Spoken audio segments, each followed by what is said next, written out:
Saya Nur Fitri Arismawati. Saya mengajar di SD Sinom Widodo 03, Kecamatan Tambak Romo, Kabupaten Pati. Di sini saya mengajar kelas 4. Jadi Bapak Ibu nanti saya kondisikan menjadi siswa kelas 4 dan materi yang saya akan simulasikan adalah tema 1, subtema 1. Ya, baik, akan saya mulai. Ini anak-anak sudah saya kondisikan, saya beri link di WA sebelumnya lewat link WA. Jadi posisinya sekarang anak-anak sudah di Google Meet dan saya berikan materi lewat PowerPoint. Selamat pagi anak-anak. Bagaimana kabar kalian hari ini? Alhamdulillah.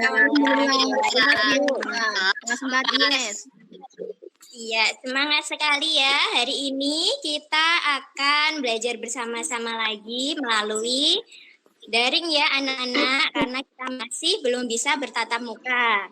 Nah, untuk mengawali pagi kita hari ini supaya semangat, ayo kita semua menyanyikan lagu Indonesia Raya terlebih dahulu untuk meningkatkan rasa nasionalisme kita. Ayo semuanya ya. Sebentar Bu Fitri akan klik lagunya. Nah, ayo kita bersama-sama menyanyikan lagu Indonesia Raya. Yuk, 1, 2, 3. Nah, sebelum kita menginjak ke pembelajaran, coba anak-anak tadi sudah bernyanyi. Kalian bagaimana sih bunyi itu bisa terdengar oleh telinga? Coba, siapa yang bisa menjawab? Coba Mbak Sekar. Bagaimana bunyi kok bisa terdengar telinga? Nah, siapa yang bisa menjawab? Saya Ibu. Ada udara Bu. Ya, Aziz. Bagaimana? Iya Ibu, itu karena ada bunyi yang merambat Ibu. Iya, betul sekali. Beri tepuk tangan anak-anak. Aziz benar sekali ya. Oh, tambahannya ternyata. Ya, Aziz berani mengemukakan pendapatnya.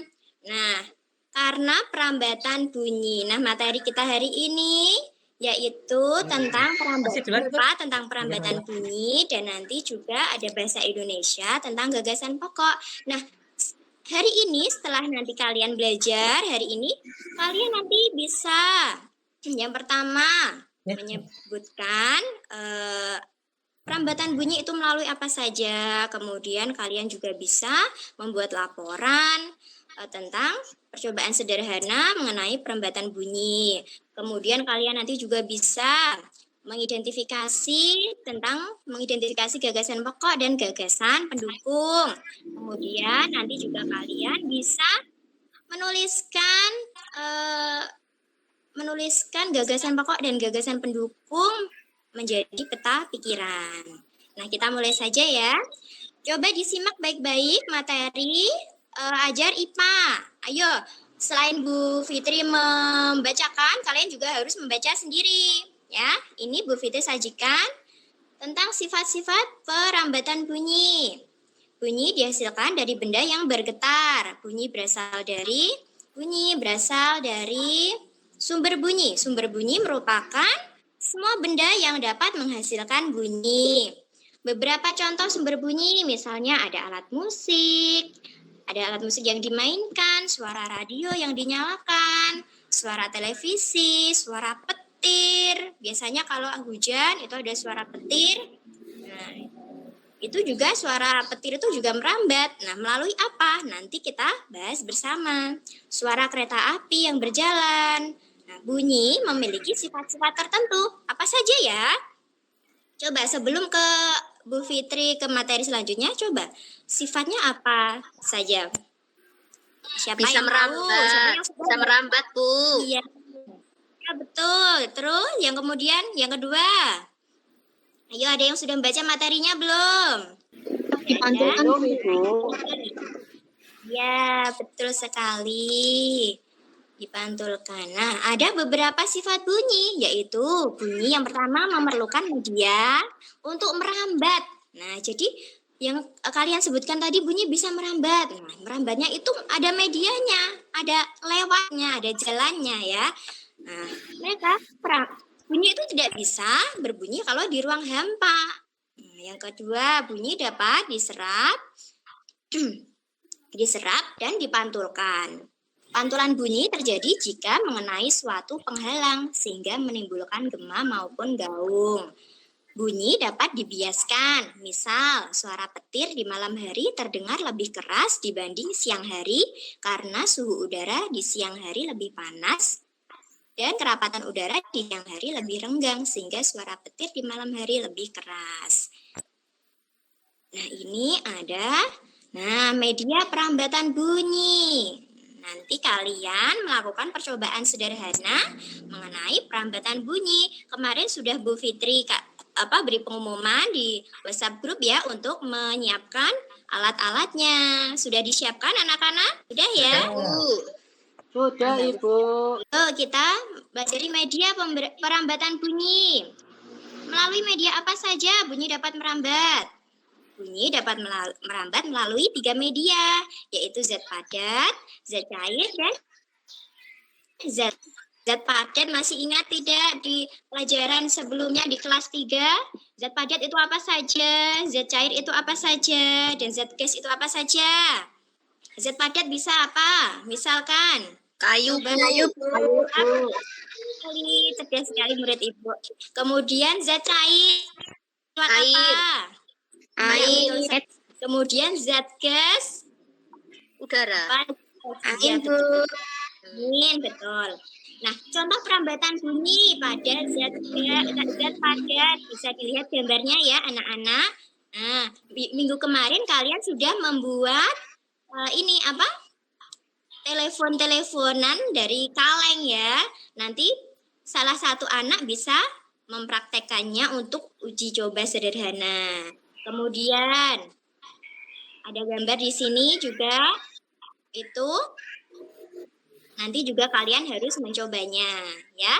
Kemarin sudah diundi yang mendapat percobaan, nanti siap ya kalau ditunjuk Bu Fitri ya. Kemudian contoh perambatan bunyi melalui gas atau udara ya, yang di sekitar kita. Kita bisa mendengar suara teman kita memanggil dari jauh, misal. Kita bisa mendengar bunyi lonceng yang dipukul terdengar di lingkungan sekitar. Nah, untuk mempersingkat waktu, videonya sudah ya anak-anak. Kemudian kita lanjutkan ke LKPD. Ayo kita mulai percobaan sederhananya ya anak-anak. Coba semuanya disiapkan alat dan bahannya. Sudah ya? Sudah, Bu. Sudah, Bu. Sekarang siapa yang mendapatkan percobaan 1, yaitu selang plastik yang panjangnya 2 meter. Saya, Bu. Coba dipraktekkan dengan, di situ ada orang tuanya tidak? Coba dipraktekkan dengan orang tuanya ya. Kemudian tidak ada, ya sudah berarti ganti yang lain. Ayo Pandu, kemarin dapat yang apa? Yang ini ya, yang ember ada airnya ya. Iya betul. Nah, ayo sekarang dipraktekkan. Coba sambil Bu Fitri lihat ya. Ayo coba corongnya dimasukkan ke ember. Kemudian dipukul. Apakah terdengar suara? Terdengar, Bu. Iya, betul sekali bisa terdengar. Nah, itu nanti kalian tulis hasil dari percobaan sederhana kalian di lembar kesimpulan ya. Tadi lembar kesimpulannya sudah Bu Fitri share di WA group ya. Nanti dilihat kemudian ditulis di buku tulis. Ayo sekarang dilihat dulu kemudian ditulis di buku tulis ya anak-anak. Nanti akan Ibu tunjuk salah satu atau salah 2 ya, nanti untuk menceritakan ke teman-temannya hasil kesimpulannya ya. Bu Fitri beri waktu 10 menit untuk menuliskannya. Sudah selesai? Sudah, Bu. Pintar sekali. Siapa ya ini yang ditunjuk? Coba Mbak Sekar. Percobaannya apa tadi, lonceng ya? Iya, Bu. Ya, loncengnya tadi di depan rumah ya, Mbak Sekar. Nggih. Hasilnya bagaimana? Lonceng apabila digerakkan akan berbunyi, Bu. Ya, berbunyi. Terdengar dari jauh tidak? Iya, Bu. Nah, itu kesimpulannya bunyi Bunyi dapat dipantulkan. dapat dipantulkan atau bisa merambat Nggih, zat melalui padat zat padat. dan bisa juga melalui zat gas. Gas. Ya, bisa melalui udara. Kemudian satu lagi, Mas Aziz, coba. Tadi percobaannya. Dalam Ibu. Ya, percobaannya tadi yang itu ya, yang di meja ya, di meja dipukul ya. Ya itu Bu, tadi ibunya mukul-mukul meja. Ternyata Ya. bising sekali Bu. Oh, begitu. Kesimpulannya bagaimana? Kesimpulannya? Kesimpulannya berarti bisa merambat Bu. Ya, melalui zat apa, Mas Aziz? Zat apa ya? Zat padat Bu. Ya, betul sekali. Ayo. Nah, karena sudah LKPD 1-nya kita lanjut. Nah, minggu kemarin kita sudah melajari sedikit tentang gagasan pokok. Hari ini kita akan melanjutkan mengenai gagasan pokok dan gagasan pendukung, ya. Nah, kalian tahu di setiap bacaan biasanya terdiri atas beberapa paragraf. Nah, di setiap paragraf memiliki gagasan pokok dan gagasan pendukung. Nah, dibaca ya materinya ya sambil mendengarkan Bu Guru ya. Nah, kemudian gagasan pokok adalah ide pokok yang dibahas dalam suatu bacaan, dapat berupa kalimat inti atau pokok paragraf. Gagasan pokok dapat dilihat pada kalimat utama. Nah, kalimat utama biasanya itu terletak di awal paragraf ya. Biasanya di awal paragraf atau bahkan di bagian akhir. Kalimat utama terletak di bagian akhir biasanya diikuti dengan kata-kata. Nah, diingat-ingat ya, biasanya diikuti oleh kata-kata ini. Oleh sebab itu, jadi, dengan demikian. Nah, ini adalah ciri-ciri kalimat utama. Bersifat lebih umum, dari kalimat lainnya, biasanya terletak dari awal atau akhir. Dapat berdiri sendiri jika kalimat lain yang dihilangkan. Nah, sebelum lanjut ke materi berikutnya, ada pertanyaan. Tadi Bu Fi lupa. Kalian ada yang belum difahami belum? Ada yang masih bingung? Coba ditanyakan ke Bu Fitri. Sudah paham semuanya ya? Sudah, Bu. Nah, kita lanjut saja ya. Kita sampai mana tadi? Gagasan pokok, Bu. Sampai gagasan pokok. Nah, pendukung. Gagasan pendukung disebut juga gagasan penjelas yang fungsinya menjelaskan gagasan pokok. Gagasan pendukung atau penjelas umumnya dinyatakan lebih dari satu kalimat ya. Tidak cuma satu kalimat, jadi bisa lebih dari 2 kalimat. Nah, ciri-ciri kalimat penjelas bersifat lebih khusus, kemudian biasanya berupa contoh, data maupun pernyataan-pernyataan lainnya. Satu paragraf terdiri dari beberapa kalimat. Kita lanjut. Nah, ini ada contoh paragraf. Coba dibaca. Ya, dibaca dalam hati ya. Kemudian nanti Bu Fitri tunjuk ini mana yang gagasan pokok, mana yang gagasan penjelas. Coba Dek Tita, gagasan pokoknya yang mana? Berarti yang di awal itu, Bu, rumah tempat tinggalku sangat menyenangkan, Bu. Yang berani menjawab gagasan pendukungnya yang mana? Gagasan pendukungnya berarti kalimat selanjutnya, Bu. Kalimat kedua, terus kalimat ketiga, Iya. kalimat keempat, kalimat kelima, kalimat keenam. Iya, bagus sekali. Nah, sekarang kita buat menjadi peta pikiran. Nah, seperti ini. Ditempatkan di tengah, kemudian gagasan pendukungnya ditempatkan di samping-samping dari gagasan pokok. Ada yang ingin ditanyakan? Ya tanya Bu, gagasan pokok harus itu sama dengan kalimat yang pertama Bu? Tidak, gagasan pokoknya. Gagasan pokok itu bisa di awal, kalimat, Berarti bisa bisa di akhir kalimat. Nah, sudah paham? Sudah, Bu. ya paham Ibu. Nah, karena sudah paham, ayo kita coba membuat peta pikiran bersama-sama, ya. Nah, di sini ada LKPD 2. Sudah Bu Fitri share ya lewat WA ya. Coba diamati. Ayo berlatih. Ini ada bacaan gamelan Jawa. Gamelan Jawa adalah kumpulan alat musik. Nah, dibaca sendiri ya, dikerjakan 10 menit. Lupa ditulis identitasnya, nama, kelas, dan nomor absen. Sudah selesai anak-anak? Selesai. Nah, ayo sekarang diceritakan juga ke teman-temannya. Siapa yang berani? Saya, Coba. Bu. Ya, gagasan pokok yang paragraf pertama yang mana? Coba diceritakan ke teman-temannya. Gagasan pokok. Kalimat terakhir secara Coba sederhana, gamelan dimaknai sebagai alat musik yang cara memainkannya dengan dipukul. Apakah ada yang berbeda? Yang di awal paragraf, Bu. Ya, betul sekali. Kemudian yang paragraf kedua. Siska. Yang kalimat pertama, Bu. Ya, bagus sekali. Kemudian yang gagasan penjelas yang paragraf 1. Untuk paragraf kedua, gagasan penjelasnya berarti dari kalimat kedua, ketiga, terus keempat, kelima, Bu.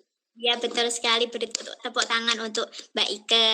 Bagus sekali ya menjawabnya. Beri tepuk tangan untuk kita semua yang sudah belajar hari ini. Untuk hari ini cukup sekian ya pembelajarannya. Kita sudah belajar IPA, kalian sudah membuktikan bahwa bunyi itu merambat melalui Padat, Padat, Ya, gas. Pada air gas, Bu. Betul sekali. Nah, sebelum Bu Fitri menutup pelajarannya, ayo siapa yang ingin bertanya? Sudah jelas semuanya ya? Kalian tadi sudah belajar mengenai bunyi yang dapat merambat melalui 3 zat itu. Kemudian juga kalian sudah bisa membuat peta pikiran mengenai gagasan pokok dan gagasan pendukung. Nah, setelah itu nanti kalian akan mengerjakan evaluasi ya. Evaluasi hari ini karena tadi ada beberapa karena tidak bisa ikut. Nanti Bu Fitri share, nanti mengerjakan lewat Google Form ya. Tapi Bu Fitri share lewat grup WA. Jadi nanti mengerjakannya selesai pembelajaran sampai diberi waktu sampai jam 6 sore ya. Harus tepat waktu ya. Nanti akan diberi. Nah, jadi anak-anak hari ini cukup sekian. Dan nanti pembelajaran yang akan datang berikutnya adalah pembelajaran PKN dan Bahasa Indonesia. Kita bertemu lagi besok ke pembelajaran yang keempat ya anak-anak. Ya, Bu. Bu, siap, Bu. Jadi anak-anak selalu jaga kesehatan, tetap selalu pakai masker, cuci tangan, selalu jaga jarak ya. Makan makanan yang bergizi, jangan lupa juga olahraga. Ya anak-anak, selalu sehat, selalu semangat. Kita akhiri pembelajaran hari ini. Wassalamualaikum warahmatullahi wabarakatuh. Waalaikumsalam. Waalaikumsalam.